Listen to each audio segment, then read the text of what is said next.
So today I am joined by a disgruntled ex-employee. He left under a cloud, but we settled it with a non-disclosure agreement. Welcome, Jay. It's great to be back, Dean. Thanks for that one. How do I introduce? So he didn't leave under a cloud. We haven't got a non-disclosure. And if we did, we couldn't talk about it. And hopefully you're not disgruntled, right? No, I wasn't. I think that's cleared the air nicely, Dean. No, Jay, you were with us during the pandemic. I was, yeah. You parked your business whilst you were, everybody was locked away. Yep. Came, joined us for the team. Yep. Pandemic opened, launch off into the world, then leave the house. Yeah. It was exciting, right? After all that time of the same four walls. Yeah, it's almost like the pandemic never happened, except we've got more cases now than we've ever had. Yeah, it's all over now, isn't it? Yeah. We've got new things to worry about these days, haven't we? So that we don't lead people with the wrong impression because of the way I opened the podcast, do you want to tell everybody a little bit about what you do and who you are? Yeah, sure. So I am a disgruntled former employee of Dean's. No, I think it's pretty accurate. No, I've been working in the fitness industry for the past 10 years, and more recently, my focus has been on working with organisations rather than individuals. So my focus is around helping organisations and their people change their habits, their routines, their lifestyle, so as to improve their mental and physical fitness and avoid things like burnout, avoid things like high levels of staff churn and absenteeism and stuff like that before it happens. Because a lot of organisations are quite heavily focused on remedial solutions like employee action plans, assistance plans, mental health first aiders. They've all got a place and they're all really, really important. However, it's the first aid kit, isn't it? Yeah, triage. Yeah, exactly. And you need those things in case accidents happen. You need a first aid kit. But it makes a lot of sense to improve the environment to avoid those accidents happening in the first place. So I come at it from a very preventative angle, and that's what I do. I go into organisations and I deliver workshops, trainings, and help them support their people better. So thinking about the way the world is right now, there is more baseline anxiety in the world post-pandemic than there was before. Yeah. Because human beings aren't designed to live in a permanent sense of crisis. No. It's supposed to be, we deal well with acute stress as a rule. I mean, obviously there's exceptions to this rule all the time, but we've evolved to deal with short bursts of intense stress. And if you go back far enough, and that would be things like severe hunger for a short period of time, or a very high temperature, a very low temperature, infection, things like that, we can deal with. Mm-hmm. And being chased by a saber-toothed tiger, stuff like that, right? Short bursts. Happens every day. Exactly. It's just part of life, right? Here in deepest, darkest Devon. So we deal well with those things usually, but what we don't deal that well with is chronic stress, where it's maybe at a lower level, but it's constant and there's no respite from it. And yet that is the kind of stress that we tend to deal with on a daily basis now, because our ancestors didn't have to deal with an overflowing email inbox, for example.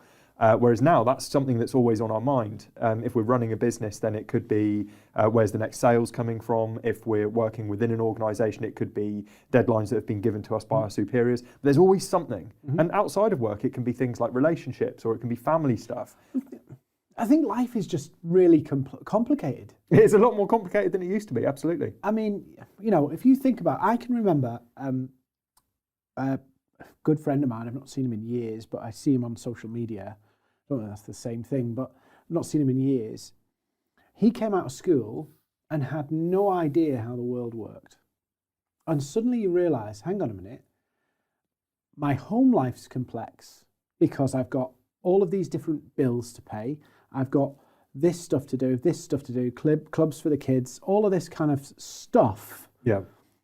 And then I've got all of these variables in work. Oh, and by the way, we'll put this underlying anxiety of the economy in turmoil because of inflation now, but the pandemic and companies locking down and companies uncertain whether their business model still works. So you're going, there's this underlying, it's not just if I'm good at my job now, it's I might be good at my job, but my job might not exist. hopefully we're not sinking people lower and lower watches. But We'll bring them back around, don't worry. worry. You've got all of this stuff going on, and it's like, I know from my point of view, I'm running a business, I've got my day job to do, Yep. I've got to think about everybody else's, drive the business forward, and I've got a home life. And two kids, 2 grown-up stepkids, a wife, a dog, 2 cats. That's it, I think. So life is just generally complicated. Yeah, it is. And I think that when you look throughout history, it has become, there are a lot more plates to spin now than there were before. And where our focus used to go, the only thing we really had to worry about for a long time as a species was survival. Mm-hmm. And now, for the most part, it's not quite about survival. Especially in, we're in the UK, we don't have to worry about necessarily where our next meal is going to come from. There are safety nets if that is a problem. They're not perfect safety nets, but they are there in a way that they weren't in the past. In the past, if you didn't have food, you starved to death, and so that was your biggest stress. There's a book by an author called Mark Manson. I don't know whether you've probably come across him. His second book, Everything is Effed. I've read the first one. The first one, yeah. So his follow-up to that, I don't know whether you've come across it, but the premise is that hope is a necessity for human psychological health. We need to feel hopeful. And in order for us to feel hopeful, we have to have problems, because hope is the feeling that things can get better. And if everything's already perfect, then we can't have hope. So there's this. His idea is that we no longer have to worry about survival and these real base needs as an organism. Mm-hmm. So what we do is unconsciously create problems that we can feel hopeful about, and the problems that we've created for ourselves, or that we view unconsciously as problems, have become a lot more long term. Mm-hmm. And they don't really have a solution. It's not as simple as find the meal, survive for another day. It's now, there's too many moving parts, and it's become quite overwhelming for a lot of people. So I got 2 pieces of advice too long ago, but they've always stuck with me. When somebody says something that's so obvious, but it just sticks with you. Yeah. It was two bits. One bit was, whenever a problem comes, there's the worst outcome and the best outcome, and the real outcome's probably somewhere in the middle. Yep. Because sometimes when you have a problem, fear and that anxiety goes totally out of control. And actually, when you go there and go, actually, this is not what's going to happen, it's actually going to be somewhere in the middle of the best and the worst outcome. Yeah. Now, some people listening to that might go, well, I'm not sure that's good news, but actually it is if you've got anxiety and you overthink. I'm a terrible overthinker. I process things and get tunnel vision about something. So it's a great strength, but when something's going wrong, it preoccupies me a lot. Can't do anything else until I've found an answer to it. Catastrophizing, if that's a word. Yeah. I think I've heard that word used, doesn't mean it. So that was the real. First piece of advice. It's always going to be somewhere in the middle of what you actually think could or couldn't happen. So that's the first piece. And then the other piece of advice was, the reality of modern life is all you do is trade up your problems. Yeah. So we look at, say, millionaires and billionaires, and we see them, they fly around the world and all this kind of stuff. And you look at that and go, they've got it so much easier. But actually what they have is, we might have, this size problem, but they've got much bigger problems. Yeah. And the risk, I don't know whether you've seen the video with Elon Musk, where he's trying to launch SpaceX and Tesla, and they're both running out of money. Yeah. And he has 30 million left. Yeah. That's all he's got, 30 million. So we look at that and go, 30 million? But he said 30 million wasn't enough to solve his problems in Tesla and SpaceX. So he had the choice of, do I put the money into one and let one fail? Or do I split the money and risk them both failing? Yep. And he's got however many hundreds of people, thousands of people at that point on it. And life is a journey of trading different problems. Yep. Yeah, and I think that can be quite, and although, we said earlier on, it's like, hopefully we're not putting a downer on people here, because now we're talking about you're always going to have problems, and there is no point you can reach where you are problem free. And I would argue that that's quite an empowering thought, because there's relief, because suddenly the pressure's off to a degree. This is normal. Yeah. It's not just me. It's not just me who's struggling, but everyone's got these challenges. And I would also argue that not only and if we talk about it in terms of stress, again, because I see problems and stress are kind of synonymous in a lot of ways, because I don't refer to the feeling of stress as stress, because I think it's too vague. I often talk about stress from as the external thing. So if we looked at, in physics, when stress was originally used up until the 1930s, it was the only context that the word stress was used in, and that was in a physical sense, which is the tension on a piece of material. So, like a truck driving across a bridge, there's stress on the bridge. If you try and bend a piece of metal, there is stress on that material. And it was only then started being used in a biological sense, again, stress on an organism. And then it became the meaning that most people use colloquially, which is like the feeling of stress. I prefer words like overwhelm, frustration, stuff like that, because it is more descriptive and more specific. So problems external to us, those are the stresses on our life. And not only are they inevitable, but they're actually useful. They're necessary, because without them, we can't progress. So if you think about the context, or the analogy that I use a lot of the time, having come through the fitness industry, is that when you go to the gym and you do a workout, if it's challenging, your body will then adapt to that. And when you get stronger or fitter is after you've done the workout, when you rest and recover. If you go in and you do a workout that doesn't challenge you, you don't get any fitter and stronger. And the same is true mentally, emotionally, and so on and so forth. If you don't have problems, you've got nothing to overcome and nothing to adapt to. You're building your capability as a human. Absolutely. I think that's the danger. I mean, it's like everything in life, isn't it? If you have it in moderation, it can be helpful. But if you have too little or too much, it can help you rest into a place that's not good for you. Sure. If you've got too little, you don't progress. If you've got too much, you injure yourself. Yeah. So again, to use the physical fitness analogy, if you don't challenge yourself, you don't progress, and that you stagnate, and that's not good for your self-esteem. That's not good for your kind of sense of worth as a human being. If you stagnate, doesn't feel good. So having too little is on that side. But conversely, if you go into the gym completely untrained and try and deadlift 250 kilos, you're going to hurt yourself. And the same is true with emotional stress, cognitive stress, any kind of mental stress, is that, again, too little and you don't have a chance to almost prove yourself, not to anyone else, but just to yourself.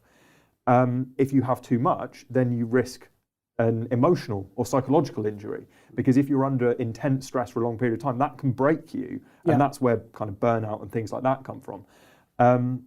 It is that sweet spot. Now, it's a range. It's a sweet range rather than a spot. What's the comfort zone, the stretch zone, and the break zone or something. I can't remember what it's called, but there's that sweet spot, the Goldilocks point, where there's just enough to keep you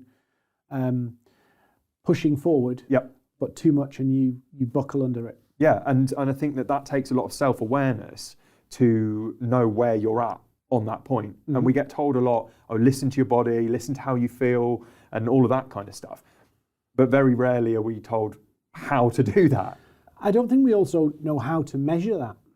No, because it's not a quantitative thing very easily. It's very much qualitative, and it's very much a kind of vague sense of this feels okay, this doesn't feel okay. And I find that one of the best ways of kind of getting out of your own head and being able to assess how much you're stretching yourself and whether it is an appropriate amount is by journaling, for example. Because if you get it down on paper, you're almost putting a bit of distance between you and that thing. You're looking at it from a more objective perspective, and almost as if it's another person. You can say, oh, okay, I can see now I've started writing, that maybe I'm pushing it a bit too hard and I need to dial it back a bit so that it's more sustainable. Or maybe I'm sitting back on my laurels a little bit too much and I've got some scope here to push myself a little bit more. Until we start really assessing it, then we don't know. We don't know where we're at. So maybe I'm going to step on some very controversial territory here, and I might That's go so too unlike far. you. right, there is this perception that the generation just below us avoids stress. Okay. What would you say about that piece? And I was being polite. If you look on social media, it's a lot more vicious about what they say about the generation. Maybe not maybe the early 20s. I don't know what that generation is actually, but the early 20s now, that they avoid stress. But I want to add something else into here, which I think is a point. I don't know about whether they avoid stress. I'm not sure. But what I am certain of is the social media world, and this is me taking a shot at social media, is that social media has made life look easy. Okay. So you can see a lot of people who are living their best life. Yeah. So you see all the Instagram perception of the best life, and people go, I want that. There must be something wrong with me because I haven't got that. I think that, so an interesting thing with the generation perspective. I saw a little grin there. Yeah. So. No, it's something which I think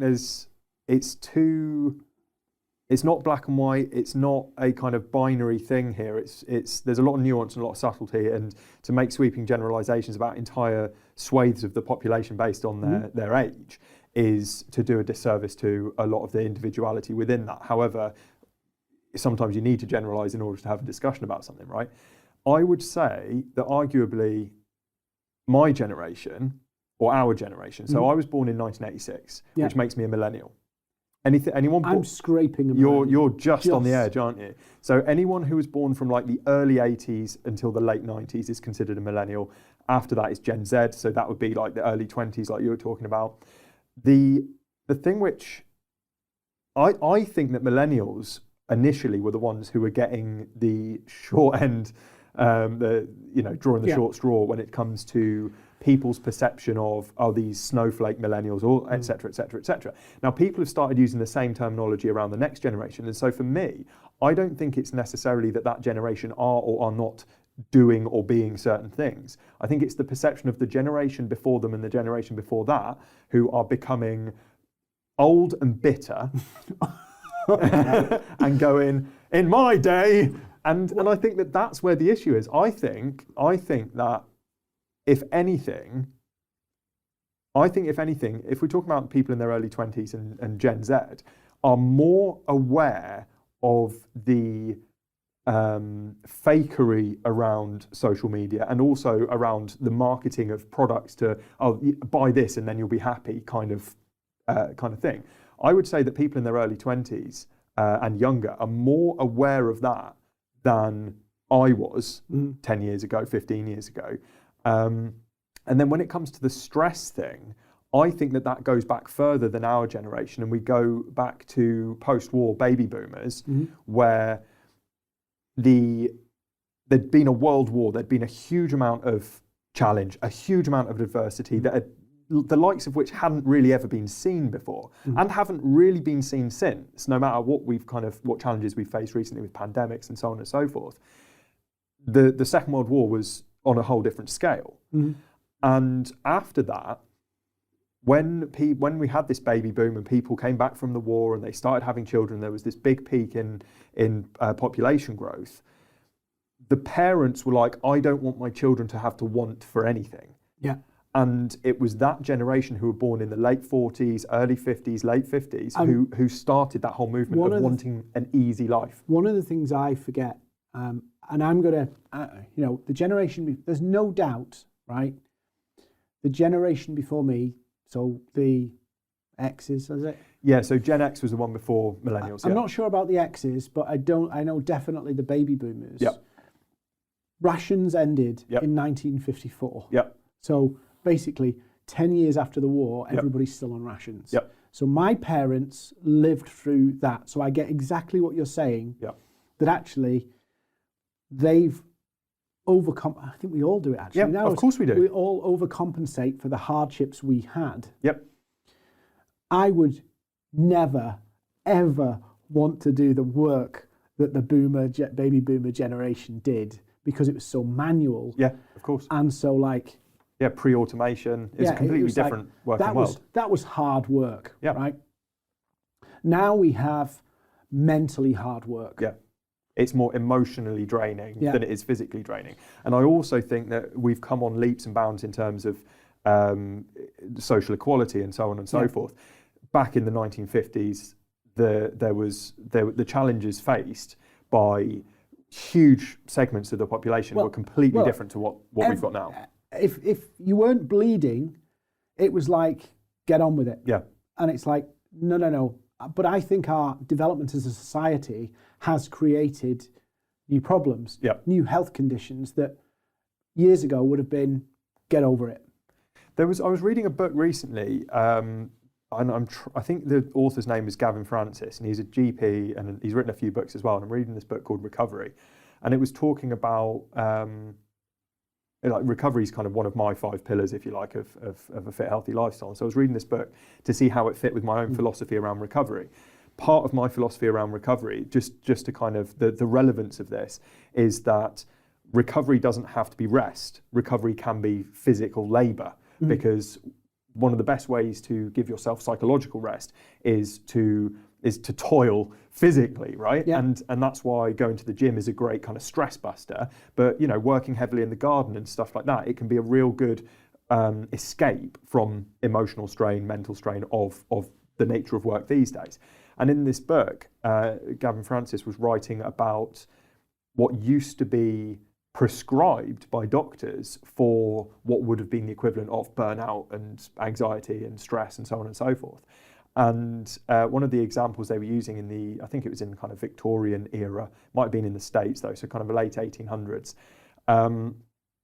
And the doctor who used to do this had his flaws. He was of an era. He was very kind of Victorian and stuff like that. Yeah, no, just got to make sure I'm doing it.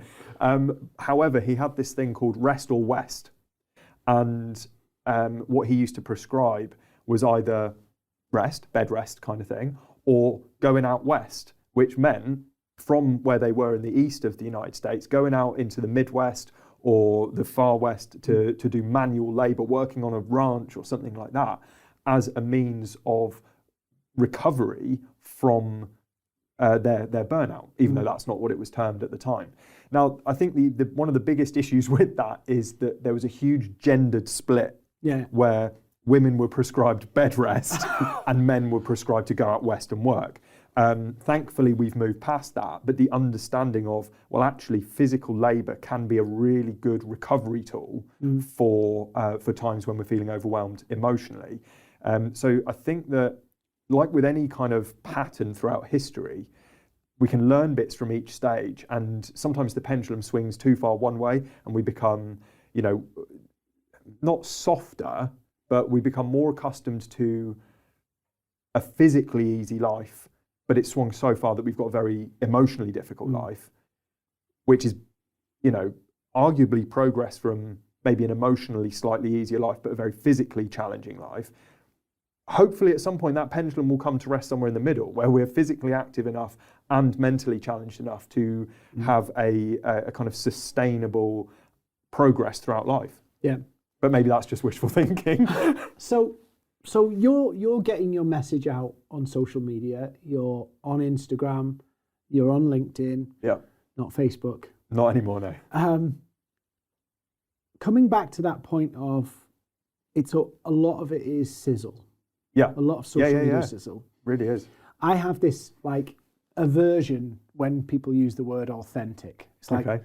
Because it's become a meaningless buzzword. It's become a meaningless buzzword, and people go, I'm just being my authentic self while sat on the beach in the perfect picture that was probably posed for 20 minutes. I was on holiday, and literally, maybe it's inappropriate to do this, there was people just posing on the beach. You're on a beach, beautiful beach, in Dubai. Yep. It's like amazing, and most of the people there was people just posing for photos to tell the world they were having a great time. Yep. Whilst missing having a great time. Yep.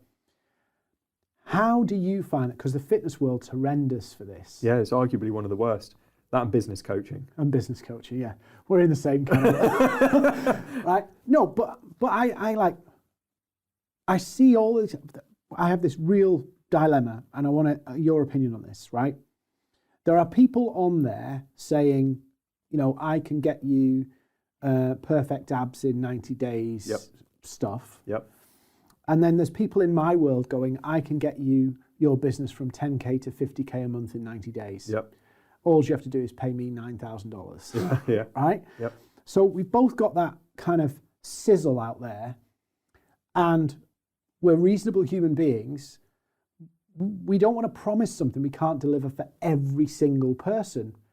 But it seems like some of the people on there will promise it even if only one person gets that. How do you deal with that? I cover my eyes and my ears and pretend it's not happening. The thing with that is it comes down to, again, this manipulation of what people want, or at least what people think they want. Because the only reason that they want six-pack abs is because they think it will make them happier. Mm-hmm. The only reason that people want a 50K month rather than a 10K month is because they think it will make them happier. Money, fitness, they're both currencies which you can spend on things to improve your quality of life, right? It doesn't matter if you're making $1,000 a month, 10 grand a month, 50 grand a month. What matters is what that allows you to do and how that impacts your quality of life. It's the same with fitness. It doesn't matter how fit you are. There's no point in being fit for the sake of it. It's what does that allow you to do? Does it allow you to go traveling? Does it allow you to play with your kids? Does it allow you to live a greater number of healthy years towards the end of your life? There's what are you going to spend that currency on? But I think the issue with those things is that really people have attached their happiness to these kind of external achievements because we've been conditioned to think of happiness as being joy or pleasure. And this is, again, so you talk about authentic being a kind of meaningless buzzword. Happiness, I think, is relatively meaningless. So it's the same reason why I don't use stress to describe how I'm feeling. I don't use happy to describe how I'm feeling because it's so vague. Is it pleasure, joy, ecstasy, or is it contentment and this kind of base level of happiness? And I, through my own journey and my own kind of periods of soul searching due to my own burnouts and my own ups and downs, because we all have them. I've suffered really badly with depression in the past. And through all of this, I've been going, what would make me happier? Especially when I'm in the pits of depression. Why am I depressed? What would make me happier? Now, the thing with depression is it's a bit different because you're not upset about something. It's like a medical. Yeah, exactly. But the fact that triggered that thought process for me helped me once I'd kind of come back out of the medical condition and it was just about managing everyday life. And I realized that actually happiness in a sustainable sense is more like contentment than it is joy and pleasure. Joy and pleasure are like fleeting, transient emotions. Whereas they're highs. Yeah, they are. And when you start attaching your happiness to the understanding that you're able to process the challenges and the adversities that life throws at you, things won't all be sunshine and rainbows all the time, and life is quite honestly a bit rubbish sometimes, but that's okay. You stop chasing the shiny cars and the shiny six-packs. A lot of them on Instagram are shiny six-packs, aren't they? They're not only six-packs, they're oiled up six-packs. It's just like, come on. I mean, you do wonder how people have I don't even know what the word is, but to go, I saw one the other day and it was a guy stood in front of this big house with 2 Range Rovers behind him and he said, I'm a millionaire. I'm really rich. In fact, I'm worth £20 million and I'm going to show you how you become a millionaire. I'm like, I'd probably vomit if I tried to say that. I mean, how crass is that? I think the word's audacity, isn't it? Yeah. It's having the audacity to say that. And I think that, again, it's because the people doing it are still caught up in their own idea of what success is. And they're desperately trying to achieve success, and standing in front of a couple of Range Rovers for 60 seconds to do a video makes them feel successful, and they think that that's going to get them more sales and so on and so forth. But I mean, maybe it's just because I'm British, right? I couldn't even possibly imagine, like... There are British people who do it though. I know, but right, for an example, we watched this video yesterday and I showed it to Luke, who runs all our media. He's hiding behind the scenes now. And he said, I think he said something along the lines of, if you ever did something like that, I would resign. And I was like, I'd resign too. It's like, But again, I think that it's almost like, yes, there's individual choice. We've all got individual responsibility for what we do, and those people doing that, that's their responsibility. They're making the choice to market in that way. But they're also a product of the environment from a commercial sense that they've grown up in. And if you look at 1980s infomercials and through into the 1990s, it's that thing. Yeah. But what I would say, and this is going back to what we were talking about in terms of generations of people and their understanding of what's going on around them, their understanding of what's on social media and comparisonitis of going, oh, I want that. The teens and 20s of today are so much more aware because they didn't grow up in the 80s with infomercials and the 90s with infomercials. So marketing has changed. And if you look at where people are spending their money now, they're spending their money with individuals more so than faceless brands. Yeah. And I know this is obviously a big part of what you teach, but it's very true. So in the 80s and 90s, it was very much, oh, we can trust them because they're a huge multinational corporation. We can't trust him because that's just Gary from down the road. He could be up to anything. Now it's, we can't trust that huge multinational corporation because they could be up to anything. But Gary down the road, I know him. I had a pint with him the other week, so I trust him more. And this whole thing has been flipped on its head so that younger consumers, and this is kind of dripping into kind of older generations as well,